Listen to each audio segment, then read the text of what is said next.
ಕೆಲಸ ನಿರ್ವಹಣೆ ಮಾಡಿ ಅನ್ನೋದ್ರಿಂದ ನಮಗೇನಾಗ್ಬಿಟ್ಟಿದೆ, ದೈನಂದಿನ ಕೆಲಸಗಳು ಒತ್ತಡ ಬೇರೆ, ಅದರ ರಜೆ ಒತ್ತಡ ಬೇರೆ, ಈ ಸೇರಿಕೊಂಡು ಮಾನಸಿಕವಾಗಿ ಸುಮಾರಷ್ಟು ಜನ ರಾಜ್ಯದ ವಿವಿಧ ಭಾಗಗಳಲ್ಲಿ ಈ ಒಂದು ಏನು ಒತ್ತಡದಿಂದ ಸುಮಾರು ಆರೋಗ್ಯದ ಸಮಸ್ಯೆಗಳು, ಹೃದಯಾಘಾತಗಳು, ಆಮೇಲೆ ಈ ಥರ ಬೇರೆ ಬೇರೆ ಆತ್ಮಹತ್ಯೆ ಅಂತ ಘಟನೆಗಳು ಕೂಡ ನಮ್ಮಲ್ಲಿ ಸಂಭವಿಸಿದ್ದಾವೆ. ಆಮೇಲೆ ಈ ಎಲ್ಲ ಒತ್ತಡಗಳಿಂದ ಏನಾದರೂ ಸಣ್ಣಪಟ್ಟ ಲೋಪದೋಷಗಳಾದರೆ ಅವರನ್ನು ಅಮಾನತು ಮಾಡುವಂಥ ಒಂದು ಸನ್ನಿವೇಶ ಕೂಡ ನಮ್ಮಲ್ಲಿ ಈಗ ಇದೆ.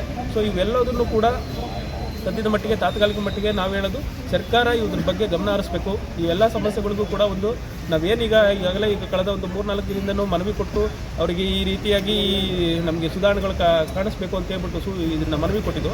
ಆ ನಿಟ್ಟಿನಲ್ಲಿ ಸರ್ಕಾರ ಕ್ರಮ ವಹಿಸಬೇಕು, ನಮಗೆ ಮೂಲಭೂತ ಸೌಲಭ್ಯಗಳನ್ನು ನೀಡಬೇಕು ಅಂತೇಳಿ ಈ ಮೂಲಕ ಎಲ್ಲರಿಗೂ ನಮ್ಮ ಸಮಸ್ತ ಗ್ರಾಮಾಡಳಿತದ ಪರಕ್ಕೂ ಕೋರ್ಕೊತಾ ಇದ್ದೀವಿ. ನನ್ನ ಹೆಸರು ಬಸವರಾಜ್ ಅಂತ, ತಾಲೂಕು ಕಂದಾಯ ನೌಕರ ಸಂಘದ ಅಧ್ಯಕ್ಷರು. ನಮ್ಮ ಜೊತೆಗೆ ಸಂಜಯ್ ಇದ್ದಾರೆ, ತಾಲೂಕು ಗ್ರಾಮಾಡಳಿತ ಸಂಘದ ಅಧ್ಯಕ್ಷರು. ಆಮೇಲೆ ದೀಪಕ್ ಇದ್ದಾರೆ, ಅವರು ಕೂಡ ತಾಲೂಕು ಕಾರ್ಯದರ್ಶಿ ಗ್ರಾಮಾಡಳಿತ ಸಂಘ. ಹಾಗೆ ಐ ಬಿ ಮೋಹನ್ ಕುಮಾರ್ ನಮ್ಮ ಹಿರಿಯ ನೌಕರರಿದ್ದಾರೆ. ಸೊ ನಮ್ಮ ಒಟ್ಟಿಗೆ ಇಡೀ ತಾಲೂಕಿನ ಎಲ್ಲ ಗ್ರಾಮಾಡಳಿತಗಳು ಈ ದಿನ ಇಲ್ಲಿ ತಾಲೂಕು ಆಡಳಿತದ ಆವರಣದಲ್ಲಿ ಸಭೆ ಸೇರಿಬಿಟ್ಟು ಮುಷ್ಕರವನ್ನು ಹಮ್ಮಿಕೊಳ್ತಿದ್ದೀವಿ. ಧನ್ಯವಾದ.